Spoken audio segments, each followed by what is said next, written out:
इयत्ता 5वी शिष्यवृत्ती परीक्षेअंतर्गत आज आपण या ठिकाणी पंक्च्युएशन म्हणजेच विरामचिन्हे हा घटक अभ्यासणार आहोत।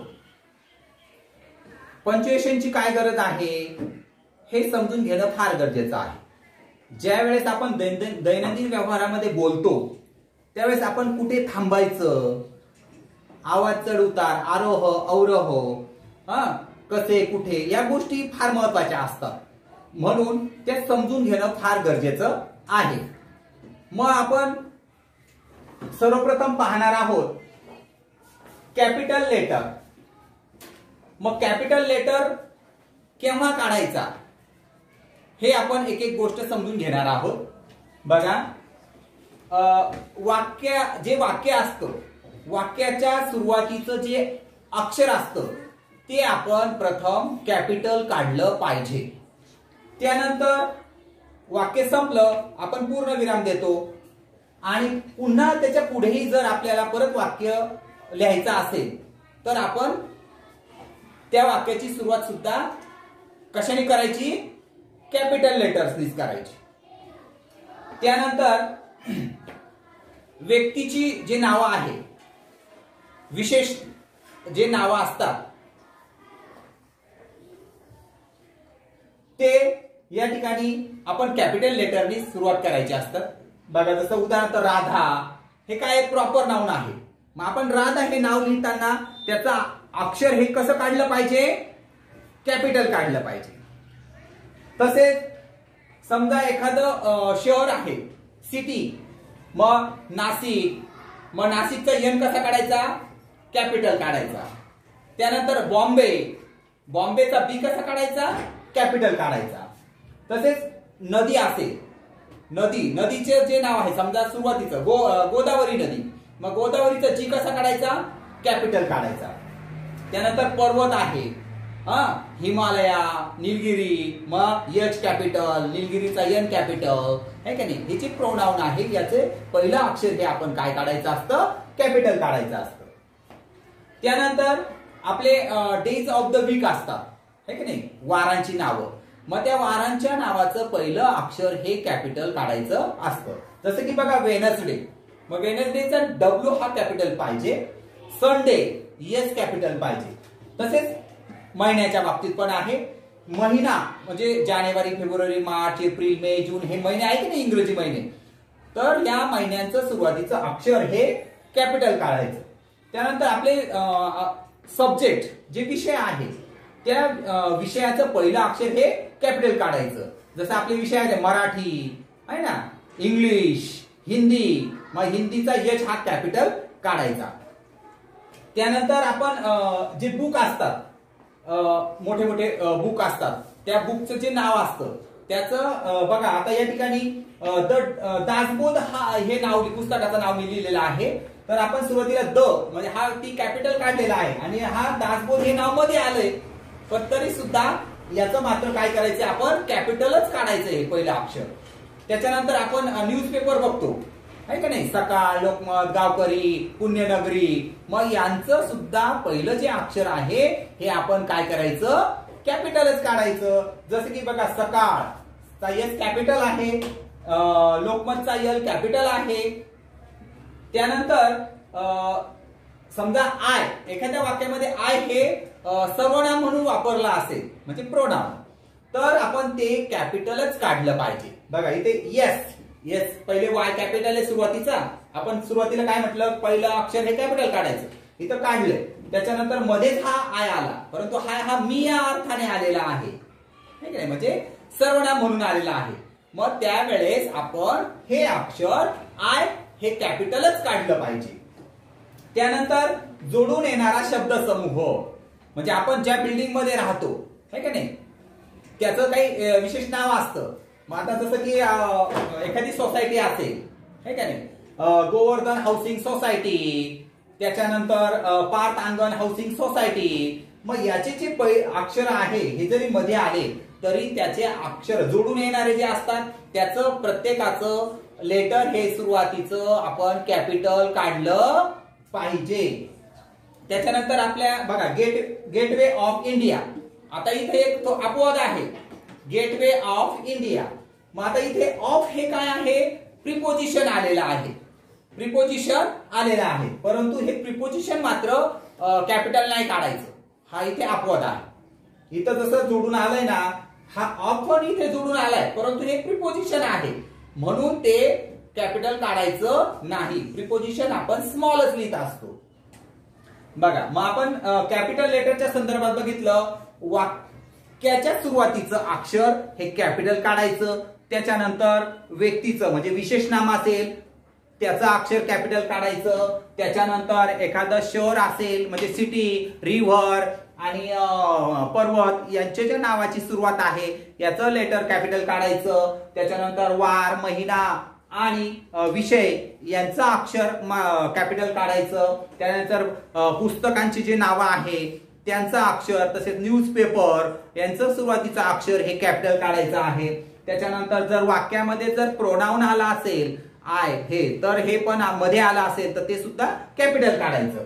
त्याच्यानंतर जोडून येणारं जे हाऊसिंग सोसायटी वगैरे असे जे शब्द असतात तर ते सुद्धा कॅपिटल काढायचे. फक्त अपवाद काय आहे, जर त्यामध्ये प्रिपोजिशन आलं तर ते मात्र कॅपिटल काढायचं नाही.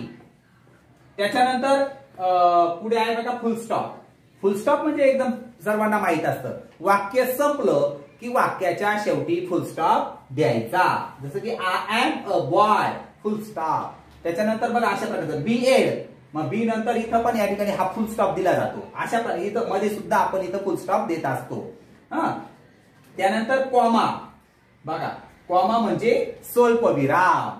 कॉमा म्हणजे स्वल्पविराम. ज्यावेळेस आपण अनेक वस्तू दाखवतो है की नाही, जसं की ग्रेप्स, कोकोनट, पियर है की नाही, मग असं ज्यावेळेस आपण लिहितो सोबत त्यावेळेस आपण प्रत्येक शब्दानंतर आपण या ठिकाणी हा कॉमा दिला पाहिजे. परंतु शेवटी मात्र काय आहे, शेवटचा जो राहतो ना, काही मुलं काय करतात माहितीये का, हा पियर झाला आणि इथे अँड लिहिलं ना, आता संपलेले शब्द संपले, पियर अँड ऑरेंज आपण असं म्हणतो. परंतु काही मुलं काय करतात, या अँडच्या अगोदर इथं सुद्धा कॉमा देतात.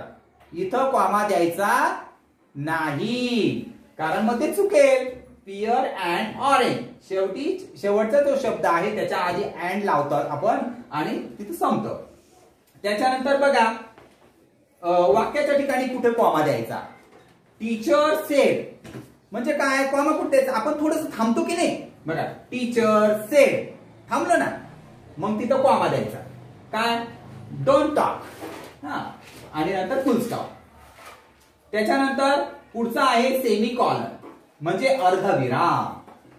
आता इथे स्वल्पविरामाच्या वेळेस आपण थोडं थांबतो, परंतु सेमी कॉलनच्या या ठिकाणी आपण थोडं जास्त थांबतो, थोडस जास्त थांबतो आणि म्हणून त्यावेळेस आपण हा सेमी कॉलन द्यायचा आहे म्हणजे अर्धविराम द्यायचा असतो. बघा, उदाहरणार्थ यू आर नॉटी, आपण म्हणतो यू आर नॉटी, थांबतो की नाही. मग अशा वेळेस आपण या ठिकाणी सेमी कॉलनचा वापर करायचा आहे. त्यानंतर कॉलन म्हणजे अपूर्ण विराम. म्हणजे आपल्याला ज्या वेळेस आहे ना एखादा मेन टॉपिक असतो आणि त्याचे उपघटक आपल्याला माहित करायचे असतात किंवा अभ्यासायचे असतात, मग आपण जे मेन टायटल असतं, जसं की समजा आता व्हेजिटेबलची माहिती पाहिजे आपल्याला, भाज्यांची माहिती आहे का नाही, मग त्याला व्हेजिटेबल लिहितो आणि त्याच्यानंतर पुढे आपण काय करतो, हा अपूर्ण विराम म्हणजे कॉलन आपण देत असतो. म्हणजे दोन हे काय आहे, हे कॉलन, याला काय म्हणतात, कॉलन म्हणजे अपूर्ण विराम, अपूर्ण विराम. मग आता बघा इथं दिलंय, त्याच्यानंतर आपण पुढे व्हेजिटेबलची नावं लिहितोय आणि पुढे कॉमा पण देतोय, पोटॅटो कॉमा कॉलीफ्लॉवर, अशा पद्धतीने लिहित असतात. दोन हे टिंब आहे ना, हे म्हणजे काय आहे, कॉलन. त्यानंतर पुढचा आहे क्वेश्चन मार्क. आता क्वेश्चन मार्क तुम्हाला माहिती आहे, मराठीमध्ये पण असेल किंवा इंग्रजीमध्ये आहे. ज्यावेळेस आपण प्रश्न विचारतो त्या प्रश्नाच्या शेवटी आपण काय करतो, प्रश्नचिन्ह म्हणजे काय देतो, क्वेश्चन मार्क देतो. जसं की मी तुम्हाला प्रश्न विचारला, व्हॉट इज युअर नेम, म्हणजे हा काय झाला, प्रश्न आहे. मग त्या प्रश्नाच्या शेवटी काय द्यायचा असतो, क्वेश्चन मार्क द्यायचा असतो. अशा प्रकारे म्हणजे WH टाईप. जसं की नंतर हाऊ असेल, हु असेल, हे जे आहे हे सुद्धा प्रश्नच आहे, त्याच्या शेवटी सुद्धा आपण काय करायचं असतं, आपण प्रश्नचिन्ह द्यायचं असतं. त्याच्यानंतर एक्सक्लामेशन मार्क म्हणजे उद्गारवाचक चिन्ह. मग आपण हे केव्हा वापरतो? समजा आपण अचानक एखादा साप बघितला, आपण म्हणतो अरे बापरे, आपल्या तोंडातून लगेच असे शब्द उद्गार निघतात की नाही?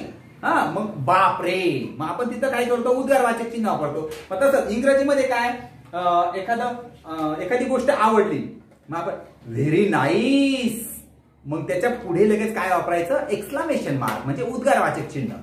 Wow, exclamation mark.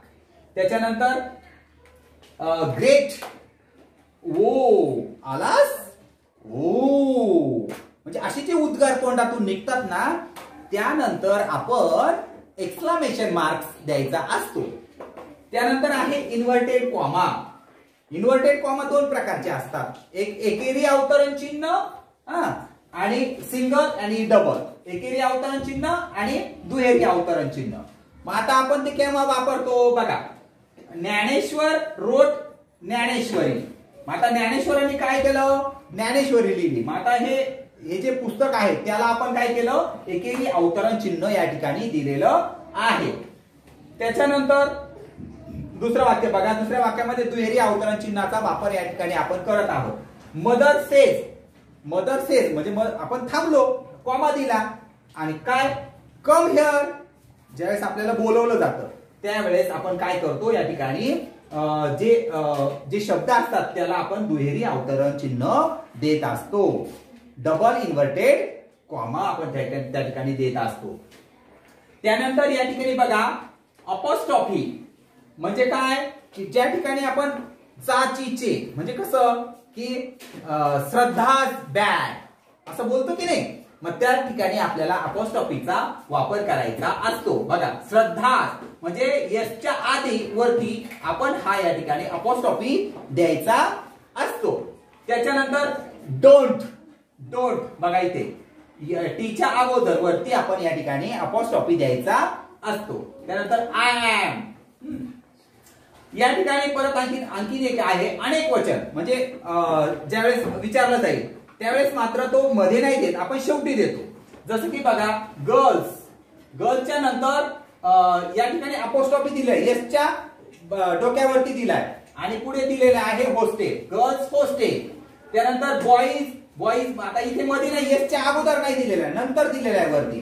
Boys school आहे का नाही. त्यानंतर हायपन म्हणजे संयोग चिन्ह.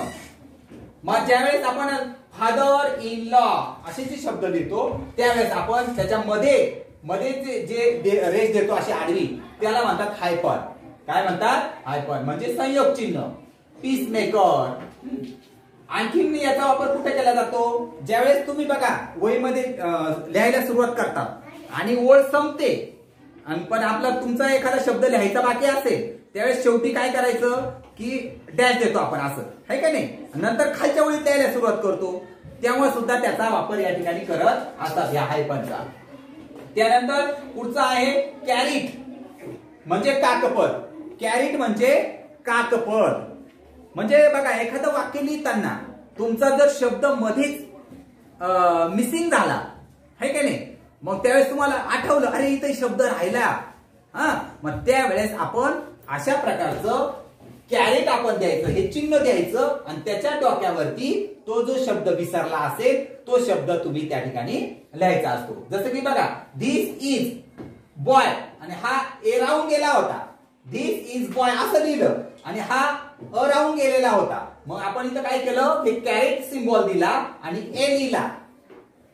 एखादा शब्द किंवा लेटर राहिला असेल तर त्यावेळेस आपण या कॅरेटचा वापर करत असतो. त्यानंतर पुढचा आहे डॅश म्हणजे अपसारण चिन्ह, आहे का नाही. आपण काय करतो, बोलता बोलता थांबतो आणि नंतर पुढचं वाक्य बोलतो. जसं की सी कम्स आणि नंतर थोडंसं थांबतो नंतर पुढचं बोलतो. अशा वेळेस आपण मध्ये जी आपण रेषा देतो त्याला म्हणतात अपसारण चिन्ह. त्याला काय म्हणतात? अपसारण चिन्ह. ती आली की गाडी गेली असं म्हणजे थांबलो ना, मग त्यावेळेस आपण काय कशाचा वापर करतो, या डॅशचा वापर करत असतो. तर बघा, अतिशय महत्वाचा भाग हा होता. स्कॉलरशिपला या ठिकाणी जवळपास हा 6 मार्काला विचारला जातो. त्यामुळे आपण याचा बारकाईने अभ्यास केला पाहिजे. याचा सराव करण्यासाठी तुम्ही जास्तीत जास्त काय करायचं आहे, तुमचं पुस्तक वाचायचं आहे. त्या पुस्तकामध्ये कुठे फुल स्टॉप आहे, कुठे इन्व्हर्टेड कॉमा आहे, कुठे स्वल्पविराम आहे का नाही, कुठे सेमी कॉलन आहे, कॉलन आहे, क्वेश्चन मार्क आहे, याचा तुम्ही बारकाईने त्याचं निरीक्षण करायचं आहे. म्हणजे तुमच्या लगेच लक्षात येईल. आणि याचा सराव आपण सरावासाठी अनेक प्रश्न मी तुम्हाला देणार आहे, ते आपण पुढच्या तासाला बघणार आहोत.